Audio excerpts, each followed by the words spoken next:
తెలంగాణ వచ్చినాక మీ అందరూ చూస్తాం అసలు ఏంది, ఎందుకు ఈ పరిస్థితి. 66 సంవత్సరాలు అయినా కూడా ఈ తెలంగాణలో ఇది ఎందుకు ఉంది, మనది అగ్రికల్చరల్ కంట్రీ, ఇవన్నీ కూడా మనం ఎందుకు చేసుకోకూడదని చెప్పి మనకున్నటువంటి వాటాలో కానీ నీటి వాటాలో మనకు అన్యాయం జరిగింది. తర్వాత మనకు దాదాపు 273 లక్షల ఎకరాల జియోగ్రఫికల్ ఏరియా ఉంటే మన ఇరిగబుల్ ల్యాండ్ అంటే కల్టివల్ ల్యాండ్ ఎంత అంటే 175 లక్షలు. మనకు గోదావరిలోనే 968 టీఎంసీ సమైక్య పాలనలో ఒక జీవో ఇచ్చినారు. అదేవిధంగా కృష్ణాలో 300 టీఎంసీలు ఇచ్చినారు. అంటే అంతా కలిపితే కూడా 1250 టీఎంసీ దాకా మనకు రావాలి. కానీ మనకు 200 టీఎంసీ కానీ మనం లేనటువంటి పరిస్థితి ఉన్నది. అటువంటి పరిస్థితుల్లో గౌరవ ముఖ్యమంత్రి గారు, మాజీ ముఖ్యమంత్రి మొత్తం ఏదో మొదలు చేసి ఇంజనీర్లు కూర్చొని మనం ముందుగా ఏం చేయాలి, ముందుగా డ్యాములు కట్టుకోవాలి, ముందుగా స్టోరేజ్ రిజర్వాయర్లు కట్టుకోవాలి అని చెప్పి మీరు చూడండి. సాక్షాత్ మీరు మనకు గోదావరి రివరు 500 కిలోమీటర్ల దాకా ఒక్క రిజర్వాయర్ లేదు. ఎస్ఆర్ఎస్పి తర్వాత మళ్ళీ ధవళేశ్వరమే. మన తెలంగాణలో 500 కిలోమీటర్ల మధ్యన ఎల్లంపల్లి ఒకటి ఉంది. అందుకనే ముందుగా మనం దీన్ని చేసుకోవాలంటే అన్ని రిజర్వాయర్లు చేసుకోవాలి. సో ఆ విధంగా మనం మొత్తం మీద దీని మీద చేసి కాన్సన్ట్రేట్ చేసి తెలంగాణ సస్యశాలను చేయాలంటే ఇటు కృష్ణాని ఇటు గోదావరిని ఉపయోగించుకోవాలంటే తప్పనిసరిగా మనం రీఇంజనీరింగ్ చేసుకోవాలి. అసలు రీఇంజనీరింగ్ అంటే ఏంటి, మనం తెలంగాణ ప్రజలకు అవసరాలకు అనుగుణంగా మనం చేసుకోవాలి. మనం ఇన్ని లక్షల కోట్లు పెట్టి ఖర్చు పెట్టి మనకు ప్రజలకు ఉపయోగపడితే రైతులకు ఉపయోగపడితే లాభం లేదు కదా. మనం చిన్న ఇల్లు కట్టుకుంటేనే మనం ఎన్నో మార్పులు మనం చేసుకుంటుంటాం కదా. సో ఆ విధంగా చేసి ప్రాజెక్టు మనకు అయ్యే విధంగా రూపకల్పన చేయడం జరిగింది. ఇంకొకటి, మనకు నీళ్లు లేవు. ముఖ్యంగా గోదావరి పరిస్థితి ఏంటంటే ఎక్కడ కూడా మనకు లేవు. ముఖ్యంగా గోదావరి పై నుంచి మనం మహారాష్ట్ర నుంచి వచ్చి చూస్తే మనకు ఓన్లీ ప్రాణహిత తర్వాతనే ఉంది. ప్రాణహితలోనే దాదాపు పుష్కలంగా 1700 టీఎంసీ లభ్యమవుతుంది. పై అన్నీ కూడా మనకు లేవు. మరి ఎట్లా వీటన్ని ఖచ్చితంగా, ఎందుకంటే సోర్సు మనం ఒక్కటే చెప్తున్నాను, ప్రాణహిత దగ్గర ఉన్నటువంటి సోర్సు ఒక్కటే మనకు నిజమైన సోర్సు. అదే గుర్తించి మనం బ్యారేజీలు కట్టడం జరిగింది, ప్రపోజ్ చేయడం జరిగింది. ఆ విధంగా మనం నీటిని ఎత్తుకుని దాదాపు 170 టీఎంసీలు కాబట్టి లిఫ్ట్ కూడా చేయడం జరిగింది. ఎన్నో రిజర్వాయర్లు కట్టుకున్నాం మల్లన్న సాగర్ అట్లా. అదేవిధంగా కృష్ణాలో అంతవరకు సమైక్య పాలనలో రిజర్వాయర్లు లేవు. దాదాపు పాలమూరు రంగారెడ్డి పెట్టి దాదాపు 65 టీఎంసీల కెపాసిటీ రిజర్వాయర్లు ప్రపోజ్ చేసుకున్నాం. డిండి నల్గొండ చాలా భయంకరం, 25 టీఎంసీలతోని డిండి ఎత్తిపోతల పథకం తయారు చేసినాం. ఇవన్నీ కూడా అప్పుడు ఈ మొత్తం మేధోమథనం చేసి ఎన్ని ప్రాజెక్టులు రూపకల్పన చేసి దాదాపు మీకు తర్వాత మనకు మంత్రి గారు చెప్తారు, ఇవన్నీ నేను లోతుకుపోను. సో తప్పనిసరిగా మనకు తప్పనిసరిగా ఇది తప్ప మనకు వేరే సమయం లేదు. అందువల్లే జరిగింది. అయితే కొంత ఇప్పుడు మనకు బర్నింగ్ టాపిక్ ఏంటంటే గోదావరి దగ్గర ఉంటే మేడిగడ్డ బ్యారేజ్ కుంగింది. సో అది దురదృష్టకరమైన సంఘటన కాదు. ఇంత పెద్ద ప్రాజెక్ట్ అదొక్కటే కాదు కదా, ఎంత ఉన్నది దాని వెనక. దాదాపు మనం 1800 కిలోమీటర్ల గ్రావిటీలో 1500 కిలోమీటర్ల గ్రావిటీ కెనాల్ ఉంది. 200 కిలో అసలు బహుశా భారతదేశంలో కాదు ఎక్కడ కూడా 200 కిలోమీటర్ల టనల్ ఉండదు. 100 కిలోమీటర్ల పైప్ లైన్ ఉంది. ఎన్నో బ్యారేజీలు ఉన్నాయి, ఎన్నో లిఫ్టులు ఉన్నాయి, ఎన్నో పంప్ హౌజులు ఉన్నాయి. ఇవన్నీ ఉన్నాయి కదా.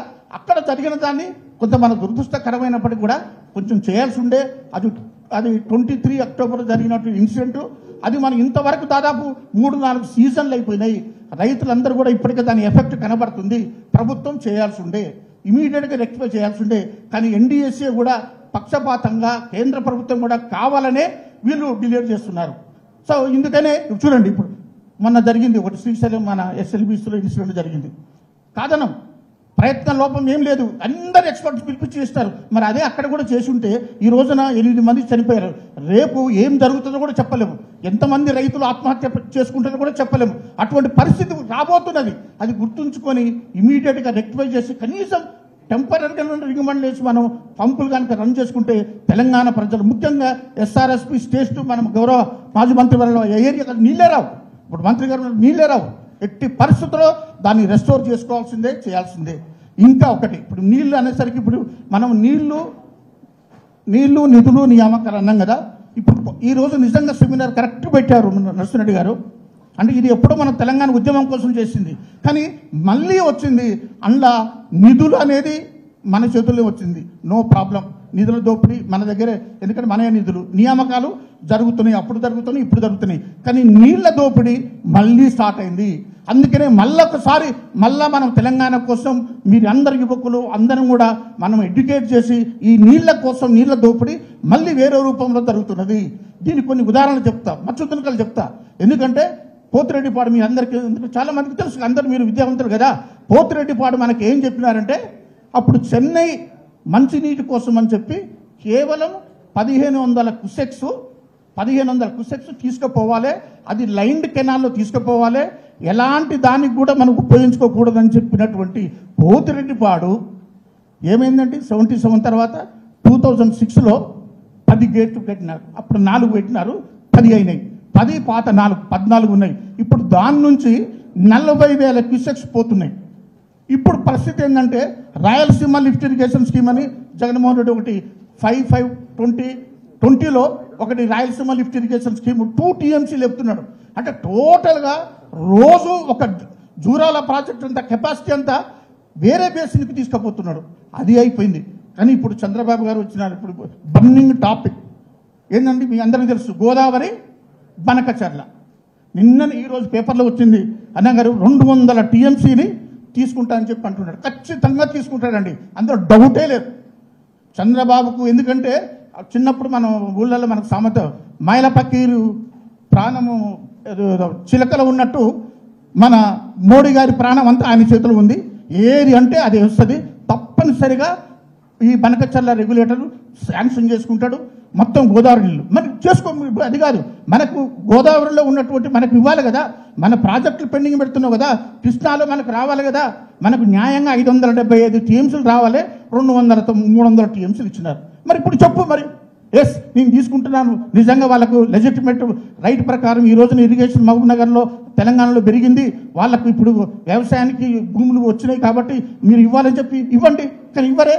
గోదావరిలో ఉన్నది మరి మనకు దాదాపు 960 TMCలు ఉపయోగించుకోవాలి కదా, మరి దానికి సంబంధించిన ప్రాజెక్టులు ఇంకా పెండింగ్లో ఉన్నాయి కదా. మొత్తం సీతమ్మ సాగర్ వచ్చింది. సో ఇవన్నీ కూడా పెండింగ్ పెట్టుకుంటూనే ఇప్పుడు ఒకవైపు దోపిడీ. అందుకనే నేను అంటున్నా, ఈరోజు ఈ సెమినారు కరెక్ట్ టైము, మళ్ళీ మనకు నీళ్ల దోపిడీ జరుగుతున్నది. కాబట్టి మనం అందరం కూడా దీన్ని ఎడ్యుకేట్ చేయాల్సిన అవసరం ఉంది. కాబట్టి దయచేసి మీరు అందరూ కూడా దీన్ని మనం అందరూ చైతన్యపరిచి చేయాలి.